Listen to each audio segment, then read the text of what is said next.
এই থেমছ নদী কিনাৰতে আমি শ্বুট কৰি আছিলোঁ শ্বুট কৰি থাকোঁতে তাত মই বোলো টয়লেট যাওঁ আৰু ৰাস্তাৰ অপজিটত এখন 7 ষ্টাৰ হোটেল আছে আৰু আমাৰতো আৰু আমি দুইটা আদিবাসী মানে বাগানৰ পৰা অহা অসমীয়া পলাই অহা তেনেকুৱা ধৰণৰ চ' আমাৰ গেটআপ চেটআপবোৰ তেনেকুৱা 7 ষ্টাৰত মানে সোমাবলৈ অকণমান সি মানে ভয় খাইছে সি কৈছে দাদা গাড়ীৰ পৰা উলিয়াই দিব নেকি মই বোলো এই ব'ল না মই কথা পাতিম খালি তই একো ক'ব নালাগে তই ইয়া কৈ যাবি খালি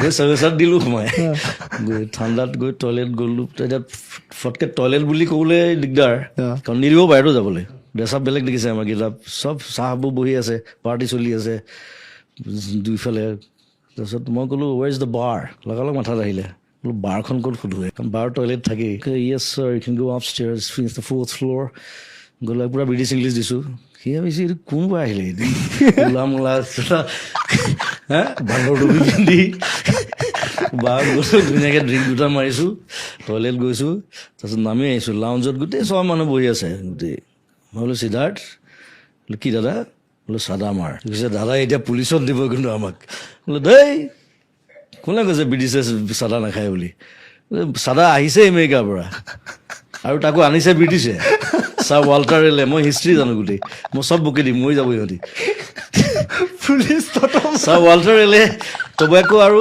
আলু আৰু চাদা আনিছিলে প্ৰথম আমেৰিকাৰ পৰা তেওঁ আমেৰিকাত নেভেল কেপ্টেইন আছিলে আৰু তেওঁৱে ৱাটাৰলুত নেপলিয়নক ঘৰুৱাইছিলে যুদ্ধত ছাৰ ৱাল্টাৰ মই গোটেই হিষ্ট্ৰী বকি দিম তো বলিয়া হৈ যাব সিয়ে ক'ব দিয়ক মই টেমাটো দে মই ধুনীয়াকৈ মাৰিছোঁ চাদা একদম ধুনীয়াকৈ খাই বৈ ওলাই আহিছোঁ চবে চাইছে মানে চিকিউৰিটি কি মাল আহিব সুধিবলৈ ভয় খাইছে সেইটো ঘটনা মোৰ আমেৰিকাতো হৈছিলে প্ৰথম আমেৰিকা যাওঁতে মোক ধৰিছে মানে মই মস্ত টেমা এটা লৈ গৈছিলোঁ চাদা বেগত তাহাঁতি মানে চাদা বুলি নাভাবে তাহাঁতি ভাং বুলি ভাবে ভাং ইজ এন অফেন্স লগালগ ডিপৰ্ট কৰি দিব তাৰপিছত মই ক'লোঁ আৰু তাক গোটেই হিষ্ট্ৰীটো কৰি দিলোঁ খুলি মেলি চাই কৈছে okay I am sorry sir I can go মই you only created it right you Americans কি ক'ব তাৰপিছত চাদা খালে হিষ্ট্ৰীটো জানি মই যেতিয়া নেপলিয়নলৈকে কৈ দিলোঁ সি মানে ভাবিছে ইয়াক যাব দিয়ে ভাল আৰু চবাইছে মোক চাদালৈ বহুত কেছ আছে মোক হেৰিটো ধৰিছে এই মিডল ইষ্টৰ কাণ্ট্ৰি মৰক্কো নে কি আছিল নেকি চাদাটো আৰু মানে আৰু ষ্ট্ৰিক্ট তাত 3টামান অফিচাৰ আহি আধা ঘণ্টা বহাই থৈছে মোক চাদাটো টেষ্ট কৰিছে তাহাঁতি স্পেচিয়েলিষ্ট আহি চব মেইন কথা হ'ল ভাং মাৰি যোৱা না বুলি ক'লে ভাং বুলি স্মক টবেকো আৰু মৰক্কোততো আৰু জমিছে মৰক্কোত মানে তাহাঁতি মানে পটো ব কয় মোৰ চুটকেছো যেতিয়া খুলিলে চাদা টেমাটো পালে মোক কৈছে বুট মই বুটযোৰ খুলি দিছোঁ বুট সি আচলতে পুট বুলি কৈছে ন বুট মই আকৌ ইপাতো খুলি দিছোঁ মই বোলো কি বুট খুলিবলৈ কৈ আছে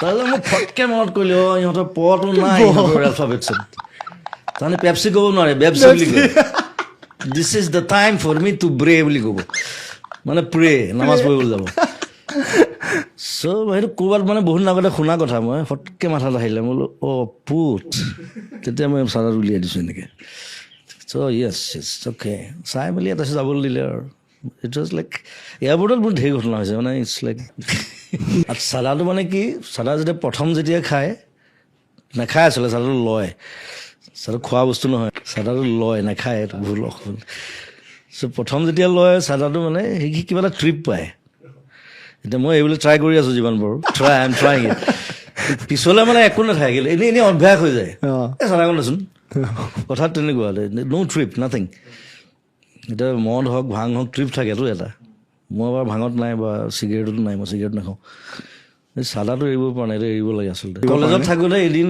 দুদিন এনেই লৈ দিলোঁ কাৰোবাৰ পৰা আৰু তাৰপিছত লৈ থাকিলে বেনিও বেয়া বস্তু মই কাকো ল'বলৈ নকওঁ সেইকাৰণে গণেশগুৰিত এটা পাগল এটা আছে এই বহুত পুৰণা মই GMCত কিবা দৰৱ এটা ল'বলৈ গ'লোঁ ৰাতি 2টামান বজাত সি মোক কৈছে তই জুবিন পাগলা নহয় মই বোলো হয় ঠাণ্ডা দিন কৈছে মই জানো তই ৰাণা কলিতা ঘৰত থাকা মই বোলো হয় ৰাতি ঘূৰি ফুৰা বোলো হয়, দিনত শুই থকা বোলো হয়, চব হয় আৰু উপায় নাই। তই পাগলা ময়ো পাগলা দে বোলো বঢ়িয়া। তাৰপিছত ঠাণ্ডা দিন মই যিটো জেকেট পিন্ধি আছিলোঁ তাক পিন্ধাই থৈ গুচি আহিলোঁ। চ' মোৰ সেই ধৰণৰ ঘটনা ঢেৰ আছে, পাই থাকোঁ এইবিলাক। মোৰ ইমান পইচা নাই বাবা, মই মানুহৰ বেমাৰত পইচা দিওঁতে মোৰ আধা পইচা গুচি যায়। কৰি দিব পাৰে একো নাই, মোক যদি মাতি দিয়ে মই কৰি দিম, একো নাই।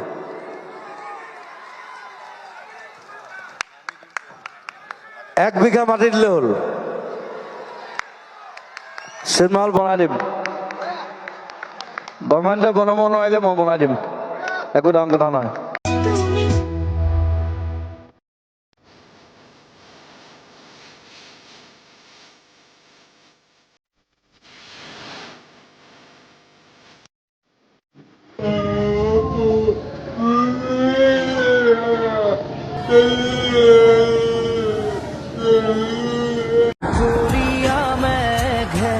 ঢাকিছে ধুনীয়া জোনত মুখৰি অভিমানী মন বিচাৰলৈ।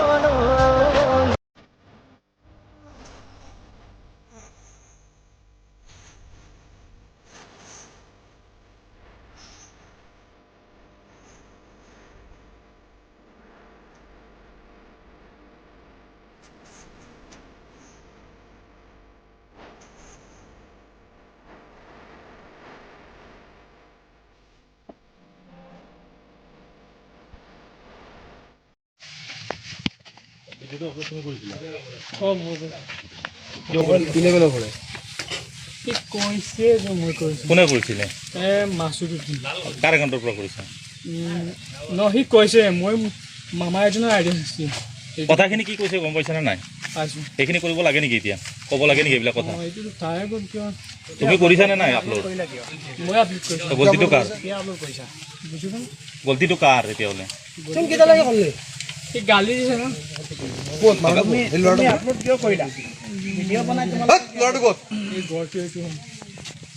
ফাল্টু কৰিবলৈ জাগা নোপোৱা? মই গালি দিয়া নাই।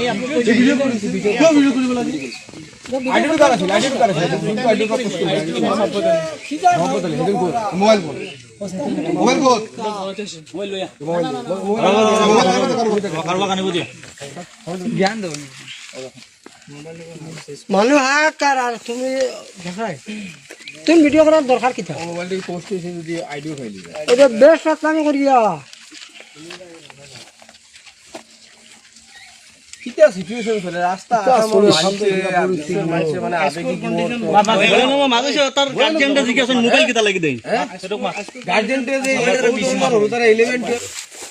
হেৰি কি কৈছিলে ৰাতিপুৱা?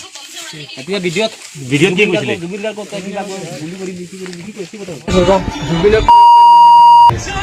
আৰু কি কৰিব জলদি মই ওচৰত পালে চৰিয়াই একেবাৰে কাম চান একেবাৰে লাল কৰি ইয়াৰ লগত মানে কামত এনেই ধেমালি কৰি মানে আপলোড কৰি দিছে। তুমি তাক মৰিছে নাই তই জানা নেকি? তুমি তাক ঢুকাইছে তই জানো নেকি? তুমি তাক কোন হয় তই জানো? কোন হয়? সিংগাৰ কিহৰ ছিংগাৰ? অসমীয়া সিংগাৰ। অসমৰ কি হয় তুমি? অসমৰ কি হয়? অসমৰ যুৱ প্ৰজন্মৰ অসমৰ মানুহৰ কি হয় তুমি? কি অৱদান আছে জুবিন গাৰ্গৰ জানো নেকি তই? জানো নেকি তই? গুলিয়া পিছে পিস্তল ক'ত? ধেমালি বন্ধুটো দে এতিয়া। বন্ধুটো গুলিয়াবি তো, এই বন্ধুটো লাগিব। মানুহটো মৰিছে অলৰেডি, কি গুলিয়াবি তই?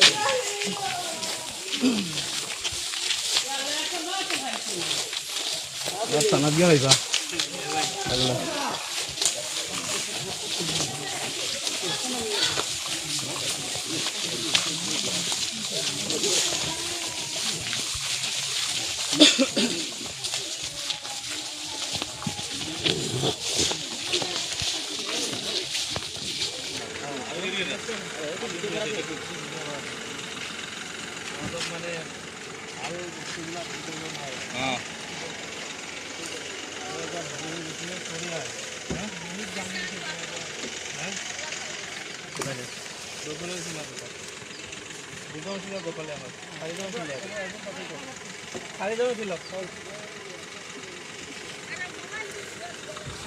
না না মোবাইল গেলে দিয়ক মোবাইলটো নিদিব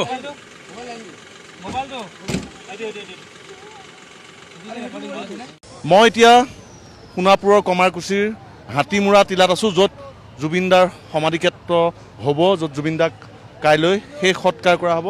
এয়া চাওক মোৰ পিছফালে জুবিনদাক সম্পূৰ্ণ চন্দন কাঠেৰে মুখাগ্নি কৰা হ'ব। চন্দন কাঠৰ এয়া দেখিছে, এয়া চাওক চন্দন কাঠ, এয়া চন্দন কাঠ লৈ অনা হৈছে ডিমৰীয়া মহাবিদ্যালয়ৰ উদ্যোগত। এই চন্দন কাঠ লৈ অনা হৈছে, চাওক কিমান আনিছে। হেৰি হ'ব নেকি, এক গাড়ী পিক আপ দি এক গাড়ী আনা। কেইবা গাড়ীও আনিছে মই দেখুৱাম, আহক। কেনে পাচন ধ্ৰুৱ দেখুৱাব। দুখনকৈ পিক আপ গাড়ীত অনা হৈছে, চাওঁ অকণ। এয়া চাওক, এয়া চন্দন কাঠ, আৰু এই চন্দন কাঠৰ দ্বাৰাই জুবিনদাৰ শেষ সৎকাৰ কৰা হ'ব। আৰু এই গোটেইখিনি দিছে ডিমৰীয়া মহাবিদ্যালয় কৰ্তৃপক্ষই। মই ডিমৰীয়া মহাবিদ্যালয়ৰ কৰ্তৃপক্ষক ক'ত গ'ল, এই গোটেইখিনি অলপ মাতি দিব। এনেধৰণে সকলোৱে জুবিনদাৰ প্ৰতি যিটো ভাল পোৱা, অকৃত্ৰিম ভাল পোৱা, সেই ভাল পোৱা প্ৰদৰ্শনৰ অন্যতম এক উদাহৰণ। মৰমৰ শিল্পীগৰাকীক এনেধৰণেই চন্দন কাঠৰে শেষ সৎকাৰ কৰা হ'ব। এয়া দেখিবলৈ পাইছে, এই গোটেইখিনি আমাৰ ডিমৰীয়াতে হোৱা, ডিমৰীয়াত আৰু ধূপগুৰি, তাৰপিছত গোটেই সমগ্ৰ এই সোণাপুৰ ডিমৰীয়া অঞ্চলৰ পৰা এইখিনি সংগ্ৰহ কৰি অনা হৈছে। দুখন পিক আপত লৈ অনা হৈছে। কিমানখিনি কাঠ, প্ৰায় কিমানখিনি হ'ব? ব্যক্তিগতভাৱে দি দিছে, দূৰত 3ডালমান ব্যক্তিগতভাৱে দি দিছে, আৰু বাকী যিয়ে যেনেকৈ পাৰে দি দিছে। ডিমৰীয়া গাঁৱৰ পৰাও দিয়া হৈছে। তাৰপিছত তিৱা কেইখন গাঁও নিজে যিমান মন গৈছে, নিজৰ থকা নিজৰ প্ৰাইভেট যিমানখিনি চন্দন গছ আছে নিজে প্ৰদান কৰি দিছে বিনামূলীয়াভাৱে। জুবিনদাৰ প্ৰেমৰ কাৰণে জুবিনদাক যিমানখিনি সন্মান দিব লাগে তাৰ কাৰণে বহুকেইখন তিৱা গাঁৱৰ পৰা দি দিছে। ডিমৰীয়াৰ পৰা, ধূপগুৰিৰ পৰা, বেৰাকুচিলৈকে। বেৰাকুচি গাঁৱৰ পৰা আমি নিজে কাটি আনিছোঁ। আমি নিজে আনন্দিত, বহুত আনন্দিত যে জুবিনদাৰ কাৰণে অন্তিম সময়ৰ কাৰণে এইখিনি আমি কৰিবলৈ পাইছোঁ। উই লাভ ইউ জুবিনদা, উই লাভ ইউ জুবিনদা। 4 লাইনৰ পৰা আমি 4-5 কিলোমিটাৰ গভীৰ অৰণ্যত আমি গৈ কিনে জুবিনদাৰ কাৰণে আমি গছ টুকুৰা কাটি লৈ আনিছোঁ। আমি অশেষ ধন্যবাদ। চন্দন কাঠৰ মূল্য নতুনকৈ ক'বলৈ নাই, কিন্তু সেয়া কথা ভবা নাই ইয়াৰ ৰাইজেও আৰু মহাবিদ্যালয় কৰ্তৃপক্ষই। অতি মূল্যমানে চন্দন কাঠ সংগ্ৰহ কৰি আনি জুবিনদাৰ শেষ সৎকাৰৰ কাৰণে চেষ্টা কৰিছে। মই ডিমৰীয়া মহাবিদ্যালয় কৰ্তৃপক্ষই আছে, সকলোৱে জানে, ধ্ৰুৱ শৰ্মা আমাৰ সকলোৱে পৰিচিত। নিশ্চিতভাৱে এক মহৎ কাম, আৰু এনেধৰণে আচলতে আপোনালোকে এটা মৰম দেখুৱাইছে। হয়, একচুৱেলি কি আমাৰ এটা ইচ্ছা আছিলে যে জুবিনৰ যিটো অন্ত্যেষ্টিক্ৰিয়া সেইটো চন্দন গছৰে হওক। আৰু আমাৰ ডিমৰীয়া মহাবিদ্যালয়ত এডাল ডাঙৰ গছ আছিলে, তাৰে এটা ডাঙৰ ডাল আমি আনিছোঁ। তাৰ উপৰি চৌধুৰী নাৰ্চাৰীয়ে তেওঁলোকে স্বতঃস্ফূৰ্তভাৱে বহুতখিনি, আৰু আমি ডেফডিলৰ পৰাও বহুতখিনি, আমি মোটামুটি 4 টন ৰঙা চন্দনৰ গছ আনিছোঁ। আৰু তাত আমি 2ডালমান সৰ্বসুগন্ধি বুলি এটা গছ আছে, সেইটোৱে মানে সুবাসবিলাক, জুবিনৰ সুবাস অলৰেডি চাৰিওফালে বিয়পি আছে, আৰু কালিও আৰু বিয়পক তাকে কামনা কৰি গছখিনি আমি আনিছোঁ। আৰু আমি অসম চৰকাৰক এইকাৰণে ধন্যবাদ দিছোঁ যে তেওঁলোকে আমাৰ যোৱাকালি আমি প্ৰপ'জেল দিছিলোঁ, সেইটো তেওঁলোকে ধুনীয়াকৈ গ্ৰহণ কৰি আমাক এই সুযোগটো দিছে। আৰু গোটেই ডিমৰীয়াবাসীৰ হৈ মই তেখেতসকলৰ ওচৰত কৃতজ্ঞতা জনাইছোঁ, আমাৰ CM ছাৰক কৃতজ্ঞতা জনাইছোঁ, আৰু গোটেই কৰ্তৃপক্ষক যিখিনি দেখিছোঁ কালিৰ পৰা দিনে ৰাতিয়ে গোটেইখিনি দেহেকেহে লাগি আছে, সকলোলৈকে মোৰ আন্তৰিক শুভেচ্ছা দিছোঁ। আৰু আমি ভাবিছোঁ জুবিনক আমি ইয়াত অন্তিম শয়নত ভালকৈ ৰাখিব পাৰিম। নিশ্চিতভাৱে এটা গুৰু দায়িত্ব সমগ্ৰ অসমবাসীৰ লগতে আপোনালোকৰো হৈ গ'ল, ডিমৰীয়াবাসীৰ, কাৰণ সকলোৰে প্ৰিয় শিল্পীগৰাকী সমাধিক্ষেত্ৰ ইয়াত হ'ব। আৰু ৰাষ্ট্ৰীয় ঘাইপথৰে যেতিয়া যাব প্ৰতিগৰাকী অসমীয়াই গৌৰৱেৰে ক'ব পাৰিব যে সেয়া জুবিন দা। ইয়াত ডিমৰীয়া মহাবিদ্যালয়ৰ অধ্যক্ষ আমাৰ লগত আছে। হয়, আজি আমি অতি গৌৰৱান্বিত। আমি আমাৰ মহাবিদ্যালয়ৰ চৌহদত থকা যিজোপা ডাঙৰ ৰঙা চন্দন গছ, তাৰে এটা ডালহে কাটি আমি দিব পাৰিছোঁ, কাৰণ বাকী দেহ আমি বেলেগলৈও ৰাখিছিলোঁ, কিন্তু জুবিন দাৰ কাৰণে আমি এইখিনি লৈ আহিছোঁ। এটা খুব পুৰঠ গছ, অতি সুন্দৰভাৱে আমাৰ লগত সহযোগ কৰিছে। অকলে ধ্ৰুৱজ্যোতি শৰ্মা আছে, চৌধুৰী নাৰ্চাৰী আছে, ডেফোডিল গ্ৰুপ অফ ইনষ্টিটিউশ্যন আমাৰ লগত আছে আৰু আমাক এইখিনি সুবিধা সঁচাকৈ দিয়াৰ বাবে আমি ধন্যবাদ, সকলোকে ধন্যবাদ জনাইছোঁ। CM ছাৰক ধন্যবাদ জনাইছোঁ, সকলো ৰাইজক ধন্যবাদ জনাইছোঁ। লগতে আমি এইখিনি সুবিধা দিয়াৰ বাবে বিশেষকৈ গভৰ্ণমেণ্টৰ প্ৰত্যেকজন ব্যক্তিকে আমি ধন্যবাদ জনাইছোঁ। আৰু কেইবাজনো যুৱককো লগ পালোঁ, আপোনাৰ চন্দন কাঠ লৈ অনা কৈছে গাঁৱে ভূঞে কোনোবাই নিজে নিজে দি দিছে, মানে একদম এইটো মানে ইমান মূল্যৱান। মানে চবেই কৈছে যে জুবিনক যদি দিব পাৰোঁ আমাৰ গছ ৰোৱাৰ যিটো সেইটো সাৰ্থক হ'ব। আৰু আমি মানুহখিনিৰ পৰা গছবিলাক কাটি অনা নাই, কাৰণ জুবিন যথেষ্ট প্ৰকৃতিপ্ৰেমী আছিলে, গছ একদম খুব গছ ভাল ভাল পাইছিলে। গতিকে আমি প্ৰত্যেকৰে গছৰ ডালবিলাকহে কাটি কাটি আনিছোঁ। আৰু ডালবিলাকো ইমান প্ৰকাণ্ড প্ৰকাণ্ড ডাল। একচুৱেলি কি হয়, এইটো এটা নাৰ্চাৰী হাব। গতিকে মানুহে এই নাৰ্চাৰীৰ পৰা নি আজি 25 বছৰ 30 বছৰ 35 বছৰ আগতে বৃক্ষবিলাক ৰোপণ কৰিছিল আৰু তাৰ ডালবিলাক কাটি দিওঁতে আমাৰো ভাল লাগিছে আৰু গছডালো ৰৈ আহিছে। আৰু আমি এতিয়া ইয়াৰ যিখিনি মানে লোকেল আমি মানুহ ডিমৰীয়াৰ আমি এটা প্লেন কৰিছোঁ যে এখন গাঁৱত আমি চন্দন গাঁও হিচাপে জুবিনৰ নামত আমি ডেভেলপ কৰিম। নিশ্চিতভাৱে কি মহৎ প্ৰচেষ্টা। সাধাৰণতে কোৱা হয় সোণাপুৰ ধাবা আছে, নহয়, সোণাপুৰ নাৰ্চাৰী আৰু সোণাপুৰ প্ৰাকৃতিক সৌন্দৰ্য অধিকাৰী, আৰু তাৰ এটা জ্বলন্ত প্ৰমাণ আজিৰ দিনটোত আৰু কাইলৈ দিনটো ঐতিহাসিক দিনটোত সংযোগ হ'ব। এই অঞ্চলৰে মূল্যৱান চন্দন গছৰ কাঠৰ দ্বাৰা সেই সৎকাৰ কৰা হ'ব আমাৰ প্ৰিয় শিল্পীগৰাকীক। আপোনালোকক আকৌ পুনৰবাৰ ধন্যবাদ জনাইছোঁ। ডিমৰীয়াবাসীয়ে দেখুৱাইছে তেওঁলোকৰ দায়িত্ববোধ। নিশ্চিতভাৱে মই পুনৰ ৰঙা চন্দনৰ গছসমূহ দেখুৱাবলৈ চেষ্টা কৰিম। আৰু এইখন চিতা, এইখন যুদ্ধকালীন প্ৰস্তুতিৰে এই চিতা তৈয়াৰ কৰি থকা হৈছে আৰু ইয়াতেই এই চিতাতেই সেই ৰঙা চন্দনৰ কাঠৰ মাজত জুবিন দা চিৰদিনৰ বাবে শুব। আৰু ডিমৰীয়াবাসীয়ে দেখুৱাইছে নিজৰ দায়িত্ববোধ আৰু তেওঁলোকে কৈছে কেৱল কাইলৈ নহয়, চিৰদিনৰ বাবে তেওঁলোকে জুবিন দাৰ সমাধিক্ষেত্ৰ যিহেতু ডিমৰীয়া এই সোণাপুৰ বৃহৎ অঞ্চলত হ'ব, গতিকে তেওঁলোকৰ দায়িত্ব চিৰজীৱনৰ কাৰণে থাকিব। গছ ভাল পাইছিল জুবিন দাই আৰু গছ ভাল পোৱা ব্যক্তিগৰাকীক ডিমৰীয়াবাসীয়ে এনেধৰণে ৰঙা চন্দন কাঠৰ দ্বাৰা সেই সৎকাৰ কৰিবলৈ পাই তেওঁলোকো গৌৰৱবোধ কৰিছে। আৰু তেওঁলোকে জনাইছে যে এখন গাঁৱেই জুবিন দাৰ সোঁৱৰণত, এখন গাঁৱেই য'ত চন্দন গছ থাকিব, বেলেগ গছো মূল্যৱান গছ থাকিব, সেই গাঁওখনৰ নাম জুবিন দাৰ সোঁৱৰণত কৰা হ'ব। নিশ্চিতভাৱে মহৎ প্ৰচেষ্টা আজিৰ দিনটোত।